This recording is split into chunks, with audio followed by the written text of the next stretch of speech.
Good morning, everyone, and welcome to Sifting Through the Rubble. This is the beginning of a short little series on curriculum at Memorial Lutheran School. We're going to look at the broad context of the curriculum, of what we do from 12th grade all the way down to kindergarten and preschool, pre-K, and twos, since we try to think, even though the programs aren't exactly the same, we try and think of the spectrum of the students under our care, from the potential 12th grader at the completion of the high school all the way down to the beginning of those who are in our child care but still are on a continuum towards what the end of education needs to be. So today we're going to talk about the ends of education. What is the point is a better word. And we're going to do a little bit of Greek and Latin in order to get a term out there that I'd like to use with regards to our the way we talk about our education here. And then we'll start looking at the curriculum, both the written and unwritten curriculum. We'll probably also talk about what curriculum means and what it doesn't mean and those sorts of things. So, curriculum at Memorial Lutheran School, the ends of education. First, it's easy to ask the question, and it's worth asking, as some of you know that I've done before. What is the point of educating? We can use this word point to also mean an end. The Greek is telos. The Latin is finis. From telos, we don't get too many English words. We usually use the Greek to produce English words like teleology and a telos. Finis turns into finite, something that has limits, as opposed to the infinite, something that has no limit. And so what is the end? What is the telos? What is the finis? What is the point of educating? This question gets answered in lots of different ways.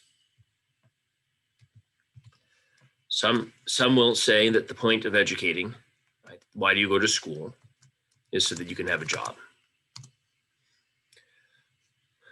Or putting it more crassly, the point is to make money, to get rich. That's a way of looking at education. Other points, knowledge, to know something, would be a reason why you go to school. And usually you need to know something so you can make money. Another reason why people go to school is social interaction. You'll hear that as a very large end as to why children are in school, so they can learn how to deal with other people, as if that's the main reason why we would have schools, is so that way we can learn how to deal with other people. There are probably other very popular reasons why people go to school, what the point of educating is. Ultimately, for the Christian, the point of education needs to be twofold. The first is that children know Christ and Him crucified. And the second is that they know how to share Christ with others. And this is not just talking about Jesus. This is vocation. We're going to get a little bit more in depth today with the ends of education here at Memorial, but they will branch from this twofold point, which really is just the Christian answer in its fullest sense to what Jesus says is the greatest commandment and the one that's like it, right? So you shall love the Lord your God with all your heart, soul, mind, and strength, and you shall love your neighbor as yourself, Matthew 22, and all the other places in the scriptures where that's made clear. So if that's the greatest commandment and its corollary, knowing God loving God and loving the neighbor, then the point of going to school for Christians is knowing who Christ is, right? And knowing God's love for you, and inversely, your love for God. And then how do you show love for God? It isn't just by knowing who God is, it's by loving others. It's vocation, loving your neighbor as yourself. So we're going to look at 5 teloi, 5 ends of education that guide the curriculum of Memorial Lutheran School. These 5 come from this twofold distinction of love for God and love for the neighbor, and the love of God and the love toward the neighbor. So we're going to go from 2 to 5 this morning. First, we're going to clear this. So a little bit about curriculum. Curriculum comes from the Latin word curo, which means to run.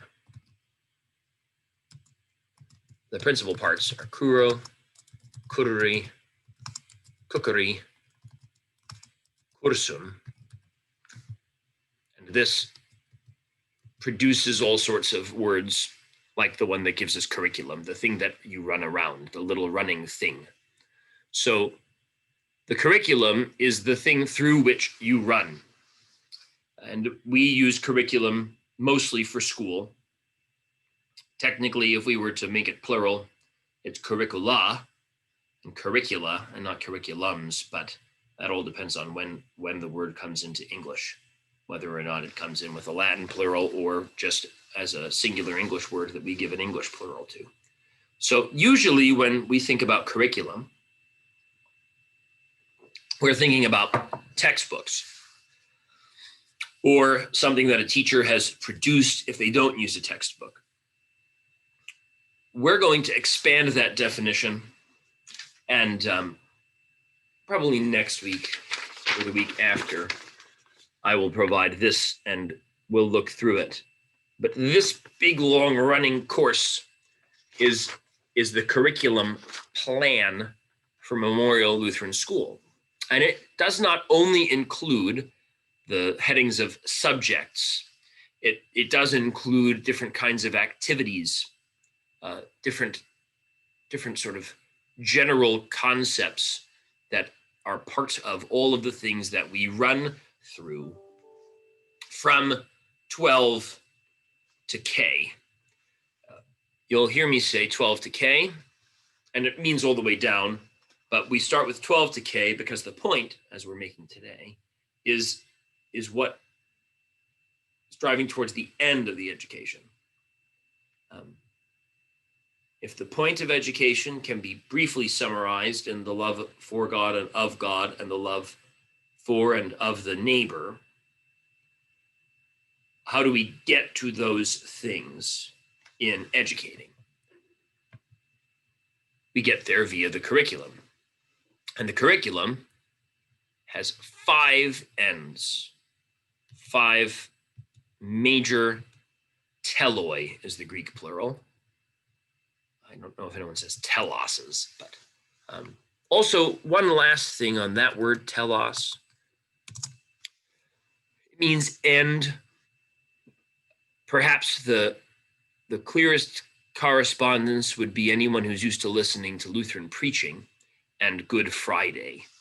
When Jesus is on the cross, he says to telestai, which comes from the verb that telos, the noun, comes from, which is teleo, which means to complete or to finish. And to telestai, as you probably heard in Good Friday sermons, right, means I have completed and continue to complete. So it has that perfect in Greek has a ongoing significance. But that's another way of accessing this word telos, which is the end or the point, the finishing of something. So what are these 5? We're going to list them here and then explore them a little bit. And knowing these 5 will help us next week as we go backwards to the principles that guide us through the curriculum to these 5 ends. The 5 ends of a curriculum at Memorial Lutheran School are as follows. We desire that our students, throughout the course of their studies and upon graduation, are first of all wise unto salvation. That's the love of and for God, that they know who God is, what he has done for them in Christ Jesus, and that they know the means by which they are saved, by which their faith is built up. And so this end, wise unto salvation, is mostly met through daily chapel, through the religion curriculum, through the catechesis that goes on at the school, from Bible stories at the very little ages all the way up to reading the Bible and talking about how we understand the Bible, whether it be via paraphrase early on up until the upper elementary years, or reading the text of the scriptures verbatim and using that text to understand theology, who God is and what he does. So number 1, that students are wise unto salvation. Number 2, that they have a masterful command of language. Now, language, for us in a classical school, this word language is going to draw on all of the liberal arts. So this is both spoken, written language, as well as mathematical language.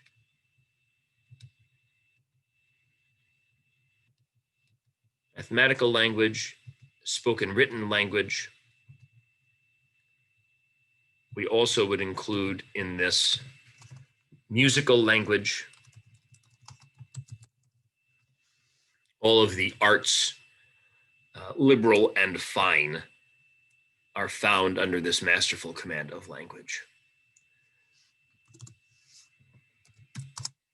The third is that each of our students become a lifelong and well-rounded student.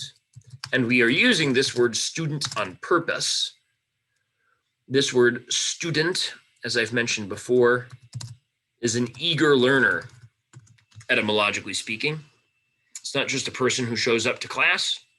It is an eager learner. And so our desire is to teach children to become eager learners, not just for the ages of 3 to 12, and then non-eager learners from the age of 13 to 18, but rather an eager learner all the way through, beyond high school graduation, into the workforce, into the home, into college, into the end of life, or when Jesus comes, whichever comes sooner for our students. So lifelong eager learner and well-rounded eager learner. Well-rounded means a generalist and not a specialist. Many of you will note, if you've heard me talk about our school, or if you've visited our school or seen our students or looked at their schedules outside their doors, not a one is exempt from any of the numerous subjects that we teach. We don't take kids out of Latin. We don't allow them not to take music. On the K through essentially 8th, probably 9th grade spectrum, all of the subjects are required in order to provide a well-roundedness that takes care of the soul and the body. Once we get into the 9th through 12th, a little of that becomes up for interpretation just because of the constraints of time. However, up until around 9th grade, everyone does everything. They are not able to get out of any of those things. Math, science, English, history, geography, Latin, music, art, PE, library, all of these things, the love of books, the love of learning, taking care of the body, religion class, all of these well round the student and provide a full view of humanity, where humanity has come from and to where humanity is going on the way to waiting for the last day. So that's a lifelong and well-rounded, eager learner or student. The fourth is paired up with this, and that is that our students would be discerning with sound reason. Here's where we throw in the concepts of logic and of rhetoric as an art, that when our students at any point in their education, but certainly as they grow up into adults and become husbands and wives and mothers and fathers and employers and employees, when they are talking with others, regardless of where they come from or how they've been educated, when they are indulging in books, in media, in discussion, they're able to discern and filter through the things that they hear and say and see to the point that they have a sound mind and a sound reasoned way of thinking.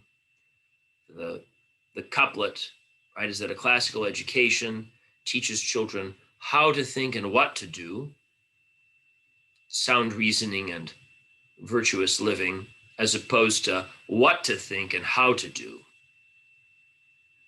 So these lifelong and well-rounded students, coupled with discerning with sound reason, having a logical mind, prepare our students to be active listeners, engaging conversation partners when it comes to talking about the big questions of existence and life and how we take care of the world that God has given us and how we take care of those around us. Knowing history, knowing math and science and English and Latin and music, and knowing how to think through how others think about these subjects and discuss these things with them are sort of two peas in a pod, but worth stating on their own.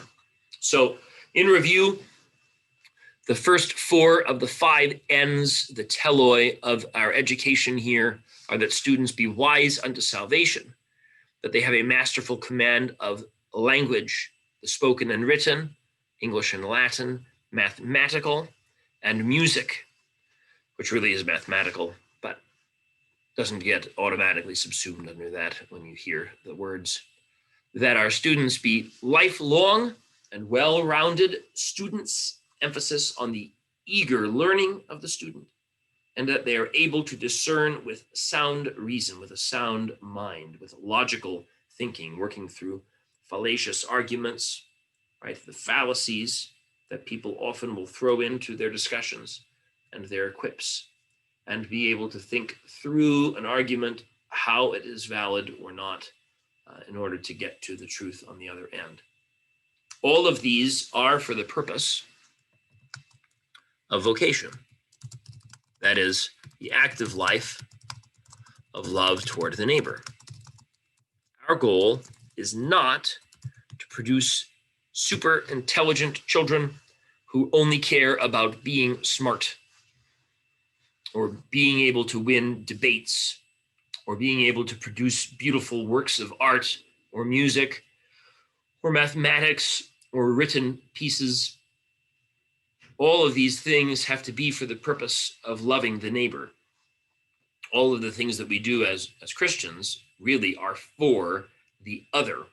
This is how God cares for the other. He uses Christians and non-Christians, for that matter, to take care of other people, whether it's to provide food for them or to provide shelter for them or to provide health for them or to provide government.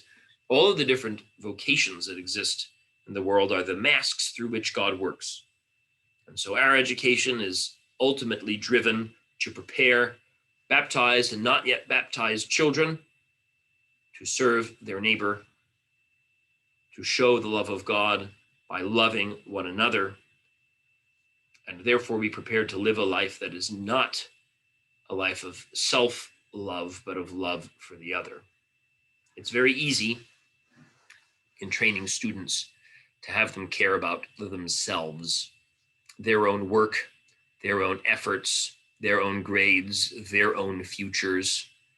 And the Christian is always concerned about the other, because Jesus is always concerned about the church, about the world, since God's main will is that all men be saved and come to the knowledge of the truth. And so we cannot, even though we want to, innately, due to sin, we cannot just stare at our own belly buttons and prepare our extensive libraries or mathematical and scientific knowledge for the purpose of our own self-discovery. All of this needs to be for the purpose of taking care of someone else. And so those are the 5 ends, the 5-fold point of an education here at Memorial Lutheran School. Everything that we do in the classroom, alongside the classroom, what we support in the home, our extracurriculars, our co-curriculars, all of these things are guided towards this 5-fold end, that a graduate of Memorial Lutheran School be wise unto salvation, have a masterful command of language, be a lifelong and well-rounded, eager learner, that is a student, who discerns with sound reason for the purpose of an active life of love toward the neighbor. All right, so that is our introduction to the curriculum by looking at the ends, the teloi of what we teach and how we live here at school. We have about 7 minutes remaining. Let's take any questions or reflections or thoughts that people have about these ends or the point of education in general.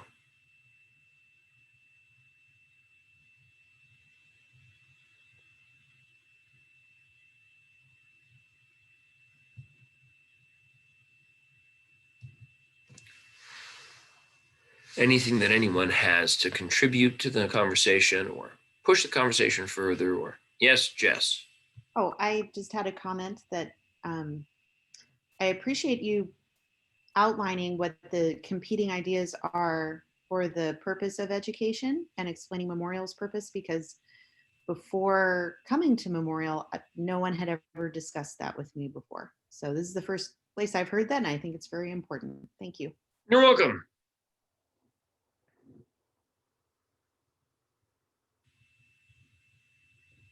Anybody else? Any other reflections? Yes, Tom. Hi. It's a very helpful presentation. I'm looking forward to next week, connecting the Telos to the means or the daily life. Yes, we're gonna still speak in categories a little bit. So I'll give a spoiler. So we have the teloi, right? The ends of the education. And that 5-fold purpose, that 5-fold telos, is governed by 4 principia, 4 principles. And so we'll be examining those principles, and I'll leave that as the cliffhanger. I won't tell you what they are. But okay.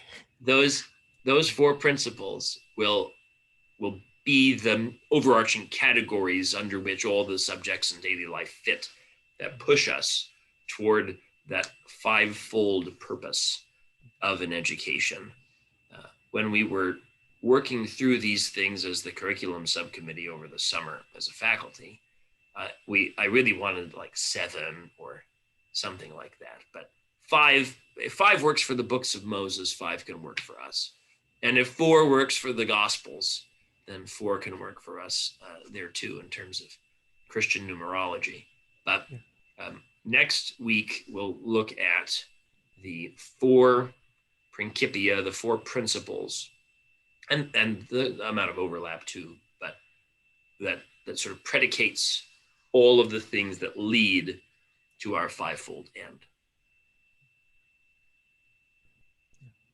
This will mirror on what Jess said, but it is very helpful to hear, and you present it very well, how the difference between subjecting education for the purposes of serving others, like we're here, our ends is to serve, and our ends all the way up to also Wise to Salvation. Mhm. And the mastery of language being also like towards both of those ends. And Yes. that's the difference between learning skills to serve yourself. So Yes. One always has to be cautious of the self-serving education, because that's just being cautious of the self-serving old Adam. Old Adam only cares about taking care of himself. And if taking care of others takes care of himself, then he's willing to do both. But it's all self-preservation and pushing on one's own existence. And so grounding a Christian education in the other keeps us humble, that it is not about me and my education, but it is about my neighbor and how my education serves him or her.